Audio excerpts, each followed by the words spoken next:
Hey, I'm back again. So today, we are talking about how to actually stay consistent on Pinterest. So I'm going to give it a little bit to see if anyone's going to join, but I'm going to pretty much get started pretty quickly today because, yeah, it's Friday and I don't want to waste any time. Hey.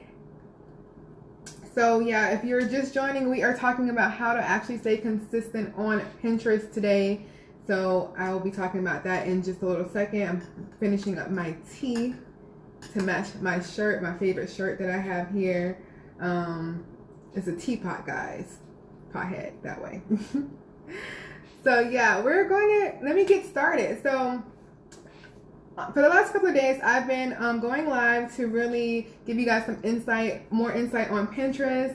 The first live that I did, I talked about the importance of identifying who your people are on Pinterest. So doing all your keyword research, really going on the platform and really seeing how you can use it and where your people are showing up and what you need to be doing in the very, very foundational aspects of it. So that was the first thing I talked about. Yesterday, I talked about what you don't need to be worried about when you first are creating your Pinterest strategy, because a lot of times we focus so much on how many pins do we need to create. We focus on what we need to be doing as far as pin creation, as far as how many times to pin, but we are not focusing on the actual Pinterest sales funnel. So that's what I talked about yesterday. And today I am talking about how to actually stay consistent on Pinterest. And feel free to ask any questions. I'll be happy to answer them as we are going on. So when it comes to implementation, because that's what we're talking about today, implementation is where it starts to matter about the number of pins you're going to pin and how many pins you're going to create. That's when that actually comes into play. A lot of times we focus on that during the strategy or before you even create your strategy, you're wondering about that. But really it's about when you're thinking about how many pins to pin, that's when you're thinking about actually implementing something. So I want you to know that your strategy comes before you actually start thinking about the number of pins that you're going to have. Hi, Tanisha. That's one of my best besties, so I get excited when I see any of them. But so why did you distract me? So once you've identified, and if I'm looking down, I'm looking at my notes because I want to make sure I give you guys all the good juiciness. The first thing you want to do, I got lost in my notes. So after you've identified who your people are on Pinterest, mapped out your cohesive strategy, so that's your Pinterest sales funnel and your content strategy, then you're going to figure out how many pins to create and decide on what's feasible posting schedule that feels good. So a lot of times people ask me, well, how many pins should I put on pin? And I really can't tell you that because I don't know the content that you're creating. Depending on how much content you're creating will determine how many pins you can create and how often you can actually be showing up on the platform. The goal, however, is to always show up on the platform every single day. Not necessarily you yourself, but your content needs to be showing up on the platform every single day. And that is why I can't really tell you how often to pin, because I need to know more deeper questions about your content, how much content you're creating. You know, some people are creating 4 podcasts a month. Some people are creating, live videos every day. All these pieces of content, whether it's video content, blogs, podcasts, all these things can be repurposed onto Pinterest, where when I say repurpose, that means that you can use them to drive Pinterest traffic too. So when you are on Pinterest, you're wanting to drive traffic to your content. You're not really thinking about the content that you're creating for Pinterest. You're thinking about the content that you can drive Pinterest traffic to. And that's why it's really important to really think through how much content you're going to create, and then you can determine how many pins you're going to actually be pinning per piece of content and how many times you're going to be showing up on the platform. Now, once you decide on that, the hard part is staying consistent, which is what we're talking about today. How to really stay consistent, and that is by creating a workflow. So I will be the first person to say that when I first started using Pinterest for myself, before I got too far into using it for other people's business, it's really hard to stay consistent if you don't know how, if you don't have a workflow. So I had to figure out what I needed to do in order to actually keep showing up on the platform, in order to actually keep getting that traffic coming from Pinterest. So there's two parts of what I like to call my baddie workflow, and that's the task and the schedule. So the first thing is you want to make a list of all the tasks necessary to get you from content creation to Pinterest. So you're going to take some time, write down every single thing you need to do to actually get you from creating your content to getting it actually on the platform. So there's going to be content creation, there might be content repurposing, depending on what you're doing. Like for me, I do video content, so I have to repurpose my content to blog content, I repurpose my content to YouTube videos. So I'm doing all these things before I'm even creating pins for this content. Then you're going to want to know when you're going to create your pin titles, descriptions, all the different things that are required before your content actually goes out on the platform.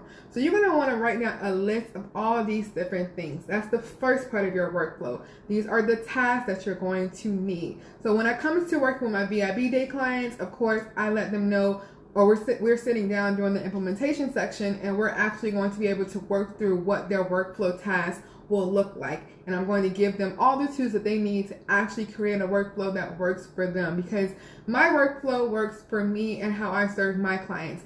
But other people's workflow works for how they're going to work, how their brain works, because we're all different. We all like to do different things. And you might have, a team, so you might do certain things on your workflow that I might not do because you have a whole team that can help you on different parts of your workflow. So the second thing is to make a schedule of when you will be doing each task. So now you have all the list of your tasks, and then you're going to want to create a schedule. So this is the key part, because we can know all the tasks that we need to do, but if we're not actually knowing when we're going to do them, then that's going to cause you to get behind on things. That's going to cause you not to be showing up on Pinterest, or your content not to be showing up on Pinterest all the time, and you're not going to be consistent, and then you're going to say Pinterest doesn't work, when really you're not putting in the work to make it work. So I want to make sure that you know that you're going to create your list of tasks, and then you are going to make a schedule. So your schedule can be a different things. It depends on you once again. So like maybe you might say on Monday of this week, I do my content creation. On Tuesday, I make the pin titles and descriptions. On Wednesdays, I'm going out and creating the pin images. On Thursday, I'm actually scheduling them to Tailwind. So that's what a schedule will look like. But you are going to actually have to keep track of when you're supposed to do these things and how long it's going to take you. Some people might can do all these things in one day. Some people might split it up upon different weeks. But the goal is to know when you're going to do each of the steps of your workflow, your schedule, your task. Once you have that in place, then you can really be more efficient when it comes to Pinterest. You don't want to spend extra time doing things that aren't really going to take more time or just aren't necessary. So for example, I source all of my stock photos for whatever client I'm working on. I source all the stock photos that I'm going to use when I'm batching the pin images at one time. Therefore, I'm not creating a pin image, trying to find the actual stock photo, creating another pin image, trying to find another stock photo. It's going to take me more time if I have to pause every time to find an image. If I have all these images already set and ready to go, then I can just drag and drop into the pin designs. Another thing is, if I have all my pin titles that I'm going to use already laid out before I go into Canva to design the pins, then I'm going to be creating these pins really quickly. Me personally, I can create a certain amount of pins, like I can do 10 pins in 10 minutes these days. It really is quick for me because I have my templates already, I have the pin titles already, I know the images I'm using, and that's because a part of my workflow is to already do these steps, and I know what to do in each step. A lot of times when we're first starting out with a new platform, we're kind of doing things in different order. One day you might do the pin images, another day you might be like, okay, I got to go back and create the descriptions, and you're working out of order each time. You're working in a different order each time. But if you have a workflow in place and you know exactly what steps you're going to take for each task, then that's going to make things much easier, much simple, and it's going to be easy for you to stay consistent. So that is really, really my key tips for today. Is in order to really get your implementation going, so actually getting your pins that you're creating out on the platform, and to stay consistent, definitely create yourself a workflow and stick to it. Create a habit behind it so that you know on these days I'm doing these things for Pinterest, and it's going to make it much easier as time goes on. So if you have any questions, leave them in the comments. Thank you so much for joining. I see you too, Kiara. So thank you guys for joining. If you guys have any questions, I'll leave it up for like another 20 seconds while I drink my tea. So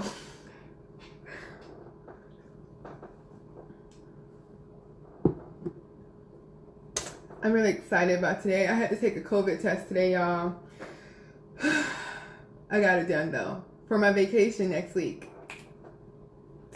And if you're new here, my birthday's on Sunday, so I'm excited and I'm traveling, so I'm really excited. How do I draw my ideal customer and not my competitors?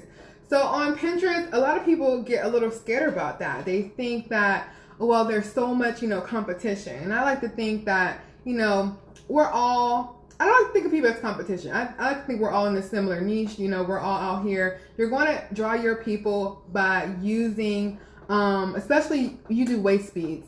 So show pictures of people actually wearing the waist beads.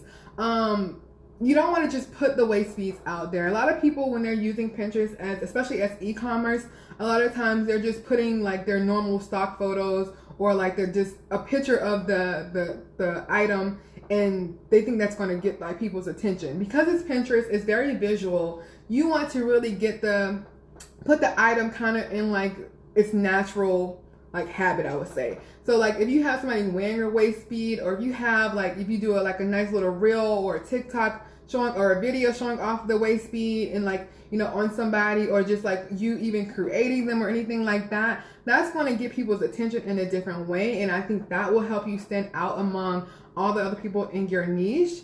And of course, talking about what makes your waist beads different from other people's. Like, what about your waist beads is something that stands out? Why should they buy yours? I love waist beads. So that's what I would say for that.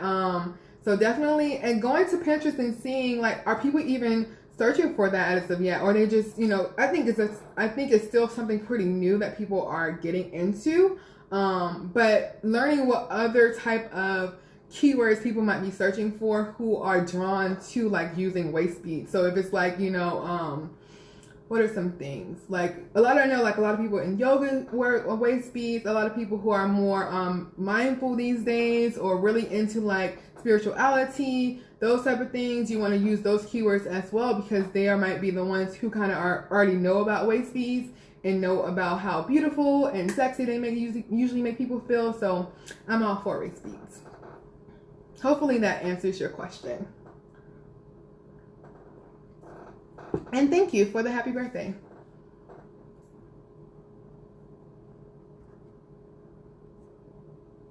Any more questions? If you have any questions after this video, feel free to leave them in the comment sections, or you can message me. I'm always open to, my DMs are always open. I like to talk. I like to send voice notes. So I'm more than happy to help you really see how Pinterest can work for you. I always love to help people get on the platform, because I think it's so powerful. It's so underrated.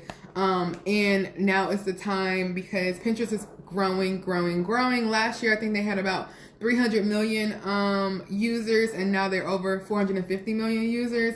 So it's definitely a platform that is still growing, and it's a search engine. So why not have your content someplace that people can always find it wherever they are in their journey, whenever they're looking for it.